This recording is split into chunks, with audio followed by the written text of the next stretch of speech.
Benih Rahasia Sang Pewaris episode 45. Kata-katanya membuat Shira terkejut selama beberapa detik. Dia akan pergi selama seminggu? Hebat, aku tidak perlu melihat wajahnya selama seminggu penuh. Bukankah seharusnya kamu memberitahu Nindya tentang hal ini, bukan aku, Presiden Wiharja? Pasti dia akan merindukanmu, Shira mengingatkan dengan acuh tak acuh. Dan kamu tidak akan merindukanku?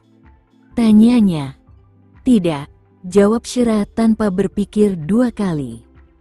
Toh, dia sudah memutuskan untuk menjauh darinya untuk selamanya. Tidak berperasaan. Setelah itu, Kenzo menutup telepon, dan reaksinya membuatnya tercengang selama beberapa detik. Pada pukul 3 sore, Shira memutuskan untuk pulang kerja lebih awal untuk menjemput putranya. Saat dia tiba di taman kanak-kanak, gerbangnya masih tertutup, jadi dia menunggu di samping. Sayangnya, ibu yang ramah dari terakhir kali menabraknya dan mendekatinya. Hai, Nona Nugraha. Kamu datang lebih awal hari ini? Apakah suamimu tidak bersamamu? Shira sebenarnya tidak suka menjawab pertanyaan seperti itu, tetapi dia tetap harus menjawabnya karena sopan. Ya, dia sedang sibuk. Saat acara olahraga keluarga, suamimu bilang dia bekerja di bidang keuangan. Kebanyakan orang di bidang pekerjaan ini memang super sibuk tapi super kaya. Apa pekerjaanmu, Nona Nugraha? Jelas. Dia hanya mengobrol santai. Aku seorang ibu rumah tangga. Shira mengarang jawaban, karena dia tidak suka pertanyaan yang menanyakan latar belakang. Kalau begitu, kalian tinggal di mana? Blok di sana. Shira menunjuk secara acak. Mobil suamimu mahal, bukan? Perusahaannya meminjamkannya kepadanya. Semakin banyak wanita ini bertanya, semakin ia percaya Shira tidak kaya sejak Shira mendaftarkan putranya di taman kanak-kanak ini. Oleh karena itu, ia merasa sedikit lebih baik, tetapi ketika ia mengukur tubuh dan fitur Shira, ia merasa benar-benar iri dan cemburu, karena berat badannya sekitar 130 pon. Detail kulit Shira dapat terlihat jelas di bawah sinar matahari sore. Hampir tidak ada pori-pori yang terlihat, dan kulitnya sangat bersih dan putih, kecantikan yang khas. Rambutnya panjang, halus, dan lembut, dan blus emas muda serta rok pensil hitamnya menonjolkan bentuk tubuhnya yang indah. Tidak ada satupun kekurangan yang dapat ditemukan wanita ini pada Shira, dan dia tidak dapat menahan diri untuk tidak meratapi betapa tidak adilnya surga. Tepat pada saat itu, gerbang terbuka, dan Shira berlari untuk menjemput Leon. Setelah menjemput Leon, ibu dan anak itu naik taksi dan menuju ke mal dekat rumah untuk makan malam. Saat mereka keluar, sudah sekitar pukul 6:30, dan langit sudah gelap. Setelah itu, Shira memanggil taksi pulang. Banyak orang yang baru pulang kerja ketika mereka tiba di pintu masuk komunitas mereka, jadi Shira memutuskan untuk keluar dari taksi dan berjalan pulang. Tepat saat itu, seorang pria berseru di belakang mereka. Shira. Shira menoleh ke belakang sambil memegang tangan Leon dan mendapati Ongki mendekati mereka dengan tas laptop di punggungnya. Ongki. Shira juga sama terkejutnya saat menemukannya di sini. Aku tinggal di sini. Kamu juga? Tanyanya sambil tersenyum. Ya, aku tinggal di blok 8. Kebetulan sekali. Aku di blok 10. Mama, siapa ini? Tanya Leon penasaran. Dia orang baik yang mengembalikan ponselku. Shira tersenyum. Dia membicarakannya dengan Leon saat makan malam. Oh, kamu ternyata Tuan orang baik. Leon tersenyum sopan. Kamu baru saja pulang kerja? Shira bertanya dengan khawatir. Ya, lagi pula aku sendirian, jadi tidak masalah di mana aku berada. Setelah itu, dia mengetuk pintu untuk masuk, lalu menahan pintu untuk ibu dan anak itu. Setiap tindakan Ongki sangat bijaksana dan sopan. Saat itu, ia mengamati anak laki-laki yang dipegang Shira. Anakmu memang tampan. Terima kasih. Karena kita tetangga, kamu bisa datang kepadaku untuk mengatasi masalah komputer. Aku bekerja di bidang komputer, jadi aku pasti bisa menyelesaikan masalahmu. Aku akan sangat menghargainya. Izinkan aku mentraktirmu makan suatu saat nanti. Ketika mereka tiba di blok 8, Ongki melambaikan tangan selamat tinggal. Setelah kembali ke rumah, Shira memutuskan untuk pergi dan melihat-lihat beberapa mobil selama 2 hari ke depan. Itu adalah solusi yang jauh lebih hemat biaya daripada harus memanggil taksi kemanapun dia pergi. Dengan tabungan yang bisa dia gunakan, dia bisa membeli mobil seharga 400 juta dengan pembayaran penuh. Itu adalah keputusan besar baginya. Oleh karena itu, ia memutuskan untuk mempertimbangkan mobil mana yang akan dibeli, yang menjadi sesuatu yang sangat ia pertimbangkan dengan serius selama beberapa hari ke depan. Karena Kenzo sedang dalam perjalanan bisnis, dia tidak menghadiri rapat-rapat terakhir. 5 hari berlalu dengan sekejap mata, dan Rianita membuat pengumuman pagi itu. Jabatan wakil direktur telah diberikan kepada Afida. Shira sama sekali tidak terkejut, karena Alexa sama sekali bukan tandingan Afida. Afida memiliki koneksi yang luas, dan keluarga serta teman-temannya juga berkecukupan, karena mereka membantu toko-toko eceran di bawah manajemen Afida menghasilkan laba puluhan miliar. Selama pertemuan itu, Afida melirik Shira dengan penuh kepuasan. Dia sekarang telah menjadi bos Shira, atasannya. Baiklah. Selanjutnya, perusahaan kami akan mengerahkan segenap kemampuan kami untuk melewati musim ini. Pada akhir bulan ini, semua orang diharapkan untuk menyerahkan beban kerja 2 kali lipat dari biasanya. Selain itu, pastikan kamu menunjukkan kepadaku sejauh mana kemampuanmu, dan jangan lengah. Setelah pertemuan itu, Rianita mengetuk pintu kantor Shira dan masuk sambil membawa secangkir kopi, bermaksud untuk mengobrol dengan Shira. Shira, Afida sekarang dipromosikan menjadi Associate Director, dan dia berusaha mempersulitmu dalam segala aspek di perusahaan. Kamu harus berhati-hati kalau kamu jatuh ke dalam perangkapnya. Baiklah, aku mengerti. Terima kasih atas perhatianmu, Rianita. Shira mengerutkan bibirnya dan tersenyum, bersyukur memiliki teman yang baik seperti Rianita. Oh, kamu sedang melihat mobil? Jadi, kamu memutuskan untuk membelinya? Karena penasaran, Rianita mencondongkan tubuhnya dan mengintip layar monitornya. Shira mengangguk. Aku sedang melihat beberapa model.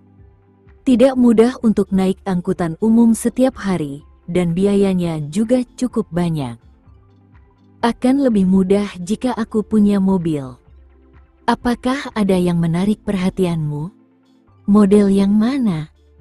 Aku tidak pernah mengendarai mobil sejak aku mendapatkan SIM, jadi aku memutuskan untuk membeli mobil hatchback ini.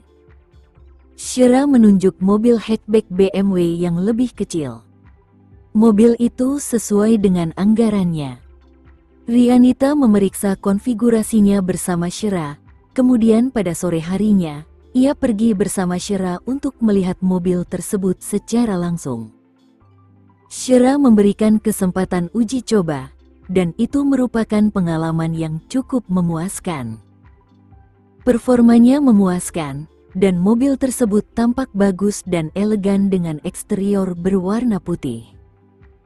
Shira telah mempertimbangkan mobil selama sekitar 5 hari, dan akhirnya memutuskan untuk membeli model ini. Saat itu juga, ia membayar penuh dengan kartunya, dan membiarkan toko mengurus dokumen dan lain-lain sebelum kembali ke perusahaan bersama Rianita. Mobil itu akan siap dikendarai lusa, dan Shira juga menantikan mobil pertama yang akan dimilikinya dalam hidupnya. Ini merupakan tonggak penting bagi orang biasa seperti dirinya. Shira juga mengajak Ongki makan siang, tetapi programmer ini tidak pernah punya waktu. Saat itu ia sedang mengerjakan proyek yang sulit, jadi ia sangat sibuk. Shira hanya bisa menunggu sampai Ongki punya lebih banyak waktu sebelum mentraktirnya makan siang. Ia masih berutang budi padanya karena mengembalikan ponselnya tempo hari. Beberapa hari ini kehidupan Shira begitu damai karena kehilangan satu orang. Astaga! Kalau saja pria itu tidak berinisiatif untuk muncul di hadapannya, Shira tidak akan punya kesempatan sedikit pun untuk bertemu dengannya. Hal ini dikarenakan pria ini tinggal di lingkungan yang berpangkat tinggi. Bahkan bawahannya sendiri tidak pernah bertemu dengannya sekalipun dalam kurun waktu setahun penuh, apalagi orang biasa. 6 hari berlalu dalam sekejap mata. Di tengah-tengah penyusunannya, Shira menghentikan tindakannya sebelum sosok yang mendominasi muncul dalam benaknya. Dia seharusnya sudah kembali dari perjalanan bisnisnya sekarang. Shira langsung menggelengkan kepalanya. Mengapa aku memikirkannya? Shira menggigit bibir merahnya dan kembali fokus pada rancangannya. Tepat saat itu, telepon kantor berdering. Shira mendongak dengan mata indahnya dan buru-buru menjawab panggilan itu. Halo, siapa ini? Shira, apakah kamu sudah selesai menandatangani dokumen yang baru saja dikirimkan kepadamu? Suara Vina terdengar. Oh, ya, aku sudah selesai. Kau bisa datang dan mengambilnya kembali. Setelah itu, Shira menutup telepon, lalu menepuk kepalanya dengan kesal. Ada apa denganku? Apa aku berharap itu Kenzo? Aku tidak percaya betapa pria ini bisa memengaruhiku. Tepat saat itu, telepon berdering lagi, dan detak jantungnya sedikit lebih cepat. Dia mengulurkan tangan dan mengangkat telepon itu. Halo, siapa ini?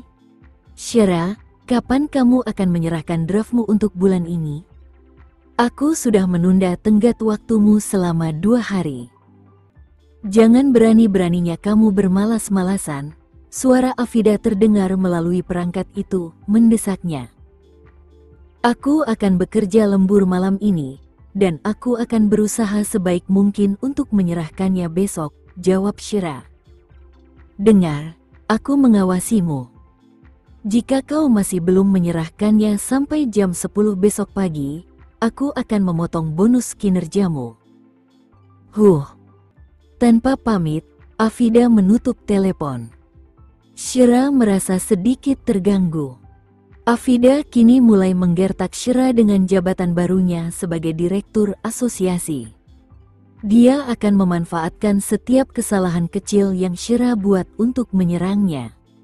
Shira tahu ia tidak bisa terus melamun.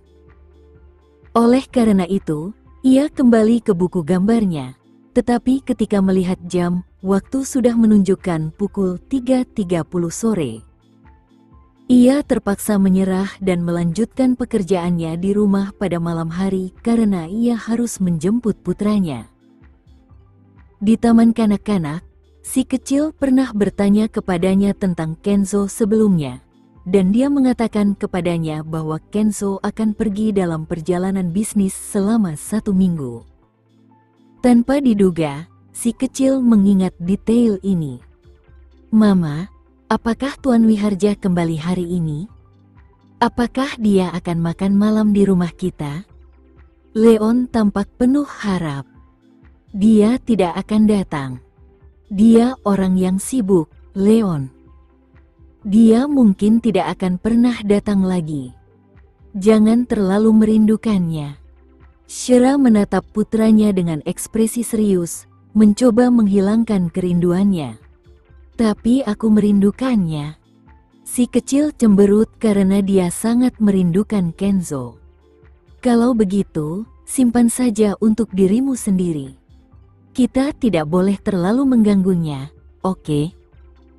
Kata Shira, lalu melanjutkan dengan nada lebih gembira. Aku mungkin akan mengambil mobilku besok, jadi kalau sudah terbiasa, ayo kita jalan-jalan, oke? Yay, tentu. Semoga sukses dalam mengemudi, Mama. Shira membawa putranya pulang dan membeli pizza untuk makan malam. Ia memiliki banyak pekerjaan malam ini, jadi si kecil tidak mengganggunya. Shira melanjutkan mengerjakan draftnya di kamarnya ketika tiba-tiba layar biru kematian muncul di komputernya. Shira sedang bersemangat, tetapi sekarang dihadapkan dengan layar biru, dia bingung. Apa yang terjadi? Bagaimana dengan file-file berharga yang kusimpan? Shira memegang kepalanya di antara kedua lengannya dan mengerang. Saat itu pukul 9 malam, tetapi ia harus menyerahkan draftnya paling lambat pukul 10 pagi besok. Jika ia tidak dapat menyelesaikan pekerjaannya malam ini, Afida pasti akan memotong bonusnya. Tidak mungkin. Aku baru saja membeli mobil, dan aku kekurangan uang. Aku harus menghasilkan uang. Shira gelisah selama beberapa detik, lalu langsung teringat seseorang, Ongki dari blok 10. Dia ahli komputer, tetapi Shira tidak sanggup membawa komputernya untuk diperbaiki.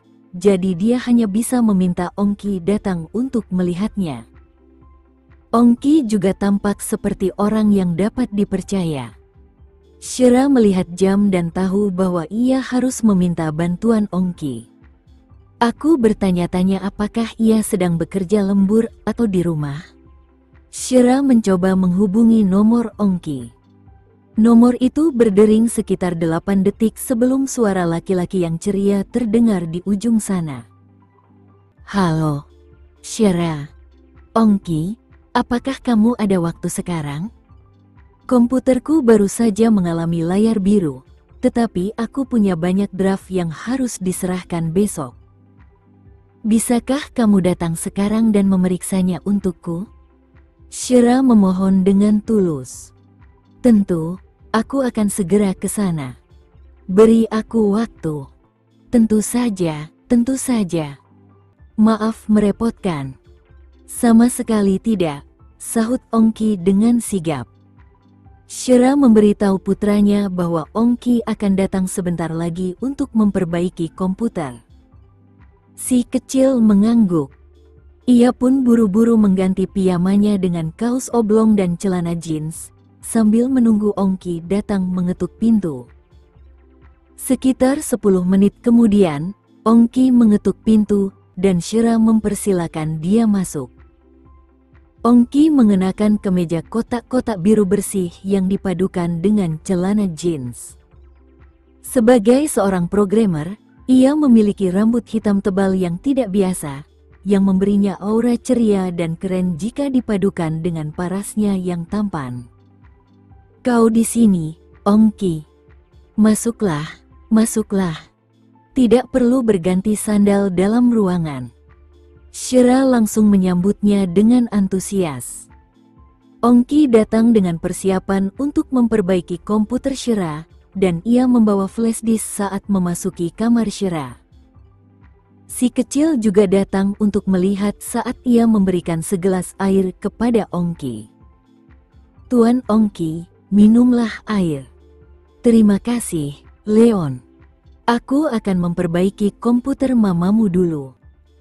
Ongki mengambil gelas berisi air dan meletakkannya di samping, lalu mulai bekerja dengan sungguh-sungguh di depan komputer. Sementara itu, Sebuah mobil hitam yang misterius dan mewah berhenti di pintu masuk komunitas. Firdaus melirik pria di kursi belakang yang matanya terpejam. "Presiden Wiharja, apakah Anda yakin tidak ingin pulang dan beristirahat sebentar? Anda belum tidur dalam 24 jam terakhir." "Tidak perlu." Kenzo membuka matanya. Ia bergegas kembali hanya untuk melihat wanita ini dan putranya. "Apakah saya harus menemanimu?" "Tidak apa-apa." Kenzo membuka pintu mobil dan keluar. Ia sudah dikenal oleh para penjaga keamanan, jadi penjaga setengah baya itu mengizinkannya masuk. Meskipun wajah Kenzo yang tampan diwarnai kelelahan, ia tampak dalam suasana hati yang baik saat memikirkan ibu dan anak itu. Saat angin sepoi-sepoi menerpa wajahnya, ia berjalan menuju tujuannya. Kenzo bertanya-tanya apakah wanita yang tidak tahu terima kasih itu merindukanku dalam beberapa hari terakhir. Kenzo pergi ke unit nomor 1502 di lantai 15 blok 8. Sebelumnya ia memiliki kunci, tetapi Shera telah mengambilnya kembali, jadi ia hanya bisa mengetuk pintu. Shera berada di kamar tidur, dengan saksama memperhatikan Ongki memperbaiki komputernya. Ia sedikit mengernyit saat mendengar ketukan di pintu. "Siapa yang mungkin bisa mengunjungiku di jam yang tidak tepat ini? Mungkinkah itu pekerja yang datang untuk memeriksa meteran gas? Sore tadi ada pemberitahuan yang ditempel di pintunya." Shera tidak berpikir dua kali, yakin bahwa itu pasti pekerja. Dia berjalan ke pintu dan mengulurkan tangan untuk membukanya, tetapi langsung tercengang saat mengenali pria yang berdiri di bawah cahaya lampu. "Bagaimana mungkin, Kenzo?" Shera tercengang selama beberapa detik. Kemudian, dia langsung mengerutkan kening. "Kenapa kamu di sini?" "Aku merindukan Leon, jadi aku ke sini untuk menemuinya." Pria itu mengatakan bahwa dia pergi ke rumah wanita itu karena merindukan putranya. Shera menghalangi jalannya. "Anakku sedang tidur. Datang lagi lain kali." Kenzo memperhatikan saat Shera menghalangi pintu, matanya yang indah menyipit. "Kau marah hanya karena aku makan bersama Nindya?" Shera langsung membelalakkan matanya dan melotot ke arahnya, seolah-olah dia baru saja menerima pukulan telak. "Marah? Siapa? Kamu boleh makan dengan siapapun yang kamu suka, jadi apa hakku untuk marah padamu? Aku bukan siapa-siapa bagimu." Tepat saat itu, terdengar suara seorang pria dari kamar tidur utama. "Shera, apakah kamu punya obeng di rumahmu? Boleh aku pinjam?" Kata-kata itu membuat ekspresi pria di pintu masuk menjadi gelap. "Ada pria lain di rumah wanita ini? Kamu menyembunyikan seorang pria di rumahmu?" Kenzo menatapnya, tatapannya tajam. Shera akhirnya ingat bahwa Ongki sedang memperbaiki komputernya. Setelah berpikir sejenak, dia sengaja mengangkat alisnya. "Presiden Wiharja, ini bukan saat yang tepat bagiku untuk menerima tamu, jadi silakan pergi." Pria itu menyipitkan matanya dan menatapnya dengan tatapan tidak bersahabat. Kemudian, dia mendorong Shera keluar dari jalannya dan melangkah masuk. "Hei, Kenzo." Kenzo melangkah cepat ke pintu kamar tidur utama dan melihat seorang pria berjongkok dan bekerja di menara komputer. Ongki sedang membongkar motherboard ketika tiba-tiba ia merasakan hawa dingin menjalar di tulang punggungnya, seolah-olah seseorang sedang menatapnya. Pada akhirnya, dia tidak dapat menahan diri untuk tidak menoleh. Seorang pria jangkung dan besar berdiri di pintu, menatapnya dengan tatapan menakutkan. Ongki terkejut dan tanpa sengaja menggerakkan telapak tangannya ke sudut tajam menara komputer. Luka berdarah muncul di tangannya. Shira baru saja tiba di pintu ketika dia melihat Ongki sedang memeriksa telapak tangannya. Dia buru-buru menyingkirkan pria yang menghalangi pintu masuk. "Ongki, apakah tanganmu terluka? Coba aku lihat." Setelah itu, Shira langsung membungkuk dan mencengkeram telapak tangan Ongki. Ia merasa sangat menyesal melihat luka itu. "Tunggu di sini. Aku akan mengambil kain kasa dan membalutnya untukmu." Saat pria yang berdiri di pintu menyaksikan kejadian itu, dia merasa seperti jantungnya ditusuk dan berdenyut nyeri tumpul. Wanita ini tidak hanya menyembunyikan seorang pria. Pria ini juga berada di kamar tidur utamanya untuk memperbaiki komputernya larut malam. Selain itu, pria ini baru saja mendapat sedikit goresan di tangannya, tetapi wanita ini sudah bereaksi seperti itu. Ongki berkata tergesa-gesa, "Tidak apa-apa. Tidak apa-apa. Ambilkan saja obeng, terima kasih." Namun Shira tetap tergesa-gesa keluar dan merasa kesal dengan seseorang yang menghalangi jalannya. Dia berkata, "Kenzo, tidak bisakah kau tidak menghalangi jalan?" Orang itu memasang wajah cemberut dan melotot tajam ke arah Ongki. Ongki menatap pria itu dan langsung menyadari apa yang dimaksud orang-orang dengan penghinaan yang luar biasa dari seorang raja. Ia begitu terguncang hingga hatinya bergetar, karena tatapan pria ini begitu menakutkan. Tepat saat itu, Shira datang sambil membawa kotak obatnya. Ia buru-buru membuka kotak itu dan memegang tangan Ongki sambil mendisinfeksi lukanya, lalu membalutnya dengan kain kasa. Pada saat itu, si kecil dari kamar sebelah muncul. Dia berseru kaget, "Tuan Wiharja, bagaimana kamu bisa ada di sini?" Ekspresi dingin di wajah tampan Kenzo langsung berubah menjadi senyum hangat. "Ya, aku melewati rumahmu. Jadi aku datang berkunjung." "Mama, Tuan Wiharja ada di sini." Si kecil menjulurkan kepalanya dan langsung berseru, "Apakah Tuan Ongki terluka?" Kenzo tercengang sekali lagi. Bahkan si kecil pun khawatir dengan pria ini. "Siapa dia? Aku baru pergi seminggu, dan mereka punya orang favorit baru? Tidak ada yang serius." "Shira, mungkin aku bisa memindahkan komputermu ke rumahku, dan aku akan mengantarkannya besok pagi. Aku janji akan memperbaikinya. Tolong, bagaimana mungkin aku bisa?